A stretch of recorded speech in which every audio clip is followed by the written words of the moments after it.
GoDeep, enseignement et évangélisation. Voilà, bien-aimés, bonjour et bienvenue à notre programme GoDeep.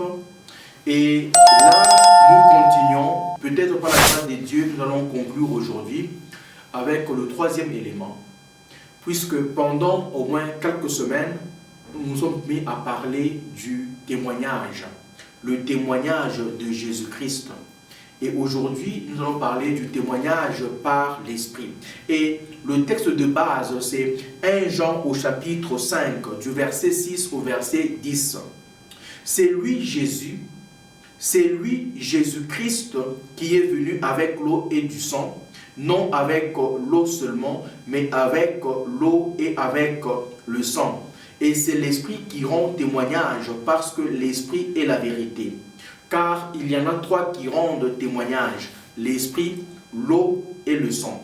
Et les trois sont d'accord.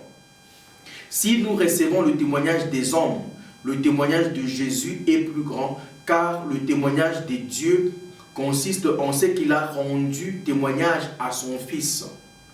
Celui qui croit au Fils de Dieu a ce témoignage en lui-même. Celui qui ne croit pas Dieu le fait menteur, puisqu'il ne croit pas au témoignage que Dieu a rendu à son Fils.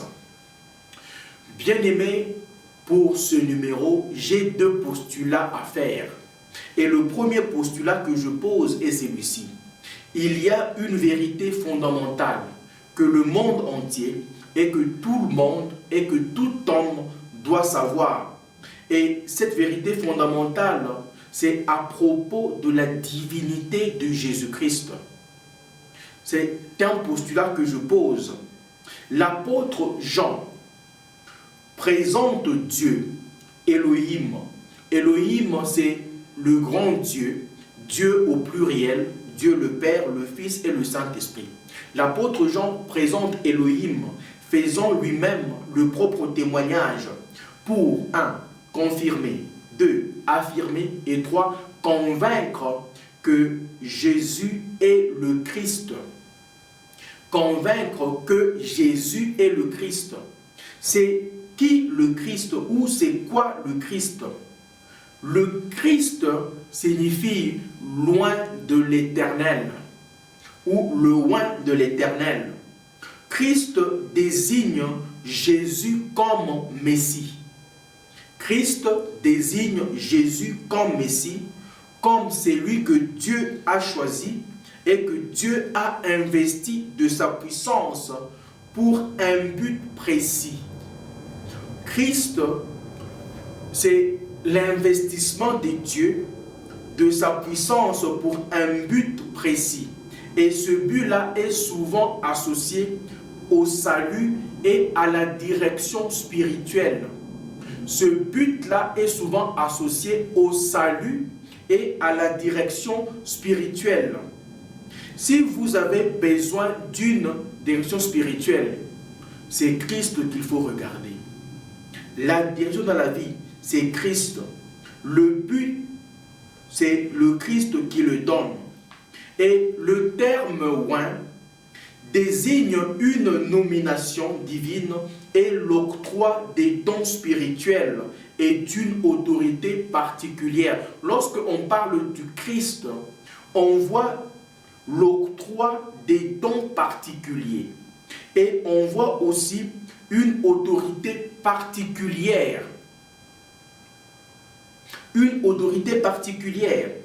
Loin de l'éternel désigne le manifeste missionnaire ou le manifeste messianique de Jésus. Et ce manifeste missionnaire, où on parle de loin de l'éternel, se trouve dans Ésaïe au chapitre 61, du verset 1er au verset 2, où Jésus a repris ce même texte en Luc au chapitre 4, du verset 18 au verset 19. Et ce manifeste exprime clairement trois choses. Loin de l'éternel exprime trois choses. Premièrement, l'identité de Jésus. L'onction manifeste l'identité de Jésus.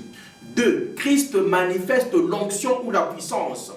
Et troisièmement, la mission de Jésus et par extension, la mission de son Église que nous sommes. Nous sommes l'extension de la mission de Jésus sur la terre, par son onction, par le Christ que nous avons. L'onction, bien-aimé, n'est pas seulement pour être célébrée. L'onction ou Christ n'est pas seulement pour célébrer, mais pour être envoyé en mission. Si Jésus avait reçu l'onction de Dieu, ce n'était pas pour célébrer seulement, mais c'était pour être envoyé en mission. Et Jésus est venu pour une mission. L'onction n'est pas donnée pour le confort. On ne dira pas que nous avons été loin pour le confort. Si on pense que l'onction de Dieu est pour le confort, là nous passons à côté de la plaque. L'onction n'est pas pour le confort. L'onction est pour une mission divine. C'est pour servir une mission divine, pour porter la bonne nouvelle. Dans Ésaïe 61, il dit « L'Esprit de l'Éternel est sur moi, car l'Éternel m'a oint pour annoncer la bonne nouvelle, pour libérer les captifs. » Écoutez, annoncer la bonne nouvelle, libérer les captifs. Ça, c'est une mission que l'onction vient faire dans la vie d'une personne. Bien-aimés, nous sommes tous oints à différents niveaux. L'onction de Dieu vient pour une mission spécifique. Vous pouvez être oint pour faire bien votre travail. On est oint pour porter Christ au monde. On est oint pour travailler. On est oint pour tout faire. Une femme au foyer désire l'onction pour être une bonne femme au foyer. Une mère a besoin d'une onction particulière pour élever les enfants. Étant mari, vous avez besoin d'une onction particulière pour remplir vos fonctions de mari et de père. Dans la société, nous sommes oints pour différentes missions. L'Esprit de Dieu avait oint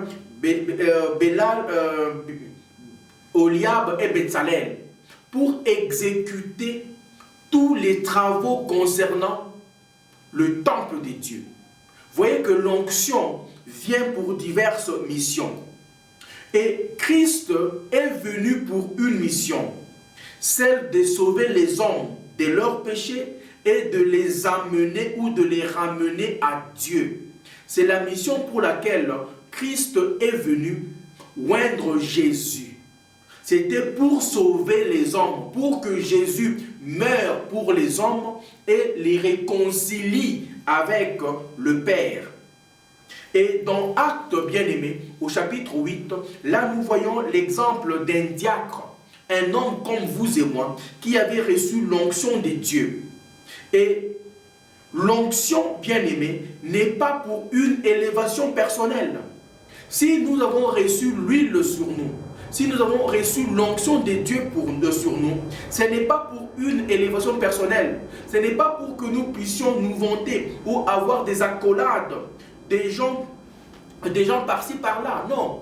L'onction, bien-aimée, c'est pour servir une cause. Et le diacre Philippe, l'onction qu'il avait reçue, l'avait conduit à être témoin de Jésus dans Samarie. C'est là qu'il est allé répandre la bonne nouvelle. Et tout chrétien né de nouveau, rempli du Saint-Esprit, est un homme ou une femme en mission. L'Église n'est pas un club spirituel. On ne se réunit pas dans une église comme dans un club spirituel. Mais l'Église devient une base d'envoi pour les missionnaires du royaume. Quand on va à l'église, on doit se dire que nous sommes dans une base qui doit nous envoyer comme missionnaires du royaume.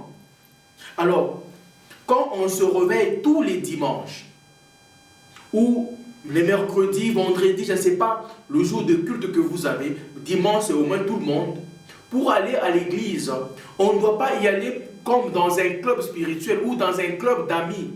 On doit y aller pour y être formé. Y être formé comme des missionnaires du royaume. Les missionnaires qui doivent répandre la bonne nouvelle. Puisque c'est ça, bien-aimé. Et l'onction qui descend, c'est pour nous amener réellement à être des vrais missionnaires du royaume. Autre chose que je veux dire en ce qui concerne l'onction, c'est que il n'y a pas de mission sans onction. On ne peut pas t'envoyer en mission sans une onction spéciale. Il n'y a pas de mission sans onction, car la mission n'est pas à nous. La mission, elle est à Dieu, qui nous fait une commission selon la mission. Dieu qui nous fait une commission selon la mission. Il y en a qui ont reçu la commission apostolique, d'autres prophétiques, évangéliques, doctorales, pastorales, et même les commissions de travailler au service de pain dans l'église. Même si vous nettoyez les toilettes, les latrines à l'église, vous avez reçu une commission pour ça. L'onction de Dieu est venue sur vous pour ça. Alléluia, alléluia, alléluia. Et nous avons ainsi reçu Dieu nous appuyant par son onction. Et c'est quoi alors une onction?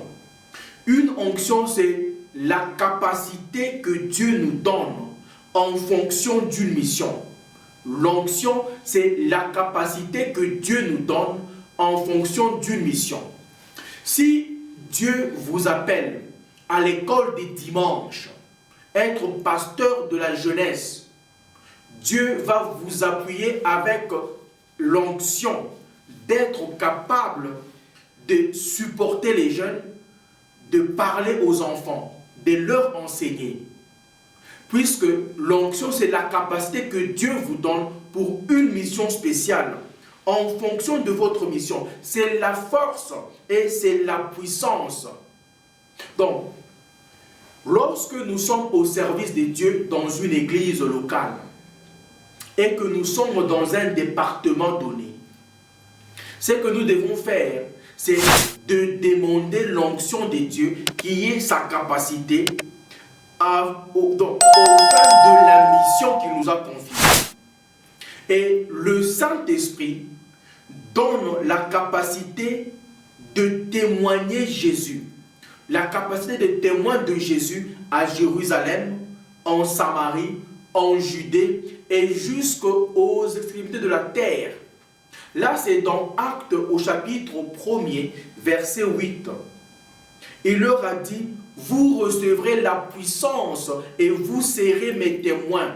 Commençons par Jérusalem, Judée, Samarie, jusqu'aux confins de la terre. Bien-aimés, le Saint-Esprit qui est dans votre vie ou qui est sur vous, c'est pour vous rendre capable d'être missionnaire, d'être témoin de Jésus, de témoigner que Jésus est réel. Commençons par votre famille nucléaire, votre famille restreinte, votre famille élargie, dans votre milieu professionnel, dans votre environnement, dans votre milieu de travail. C'est là que vous devez être témoin, jusqu'à aller dans aux confins de la terre. Et aujourd'hui, bien-aimés, nous allons lire beaucoup plus la parole de Dieu. Et nous allons aller dans Jean au chapitre 5, versets 31 à 37. Là, c'est Jésus qui parle avec les pharisiens. Il leur dit, « Moi, j'ai un témoignage plus grand que celui de Jean, car les œuvres que le Père m'a donné d'accomplir, ces œuvres mêmes que je fais, témoignent de moi que c'est le Père qui m'a envoyé. » Je vais un peu stopper là.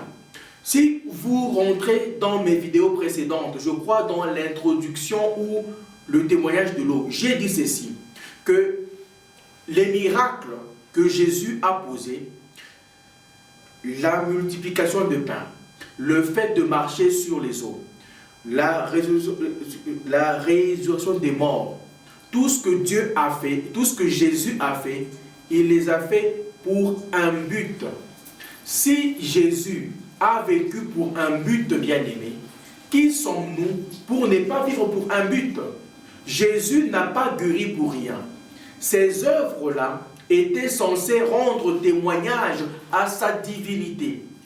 Donc, bien-aimé, apprenons à vivre pour un but. Même s'il faut mourir, que nous puissions mourir pour une cause. Car si on a reçu l'onction de Dieu, c'est pour un but. La vie, on la vit pour un but. Et on doit aussi mourir pour un but. Si vous avez l'onction de Dieu, recevez ce message, bien-aimé.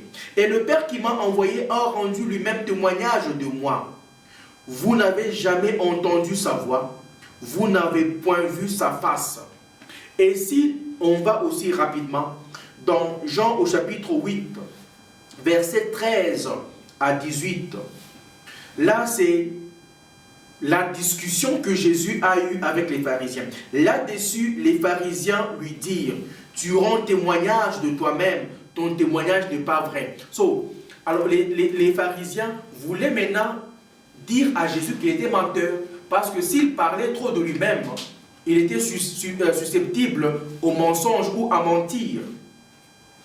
Jésus leur répondit, quoique je rende témoignage de moi-même, mon témoignage est vrai, car je sais d'où je suis venu et où je vais. Mais vous ne savez d'où je viens ni où je vais. Vous jugez selon la chair, je ne juge personne. Et si je juge, mon témoignage est vrai, car je ne suis pas seul. Jésus encore fait intervenir la deuxième personne. Mais le Père qui m'a envoyé est avec moi. Là, il n'a pas cité maintenant Jean, comme il l'a fait au chapitre 5, mais là, il fait intervenir le Père. Il est écrit dans votre loi, et nous verrons, il est écrit dans votre loi que le témoignage de deux est vrai. Je rends témoignage de moi-même, et le Père qui m'a envoyé rend témoignage de moi. Bien-aimé, Dieu donne deux sortes de témoignages à travers ces trois agents ou ces trois éléments. Qui sont ou quels sont les agents de Dieu? Il y a le témoignage de l'eau, du sang et de l'esprit. À travers ces trois agents, Dieu donne deux types de témoignages. Il y a le témoignage externe qui est soutenu par l'eau et par le sang. Et il y a le témoignage interne soutenu par le Saint-Esprit. Alléluia, par l'Esprit. À retenir, le plus important, c'est le témoignage apostolique ou la mission apostolique missionnaire de Jésus à travers l'eau et à travers le sang. L'eau parle du baptême, l'eau parle de la régénération et le sang évoque la délivrance par le sacrifice à la croix. Là, c'était le premier postulat que je posais. Et mon deuxième postulat, du pourquoi nous parlons du témoignage de Jésus à travers ces trois éléments, c'est pour deux raisons. La première raison est que les gens sont douteuses et incrédules. Et la deuxième raison est que les gens sont légalistes ou les gens sont légalistiques, je ne sais pas. Les gens sont légalistes. Les gens veulent voir la preuve pour croire. Et dans l'Ancien Testament, la loi exigeait que la preuve ou la déposition des 2 ou 3 témoins soit amenée en justice pour que l'affaire soit décidée. Et la loi dont Jésus parlait ici, c'est Deutéronome au chapitre 17, verset 6. Sur la déposition de 2 ou 3 témoins, un homme sera mis à mort. Mais sur la déposition d'un seul témoin, il ne sera pas mis à mort. Deutéronome 19, 15. Une accusation ne peut être portée contre quelqu'un sur la base du témoignage d'un seul témoin. Elle doit être confirmée par les témoignages des 2 ou 3 témoins. Jean 8, 17 à 18, déjà, on a déjà vu ça. Et 1 Timothée chapitre 5, verset 19. Là, c'est l'apôtre Paul qui parlait à Timothée. Il lui disait, n'accepte pas d'accusation contre un ancien, à moins qu'elle ne soit portée devant 2 ou 3 témoins. Mais bien aimés, notre Dieu a rendu témoignage d'abord de l'eau et du sang.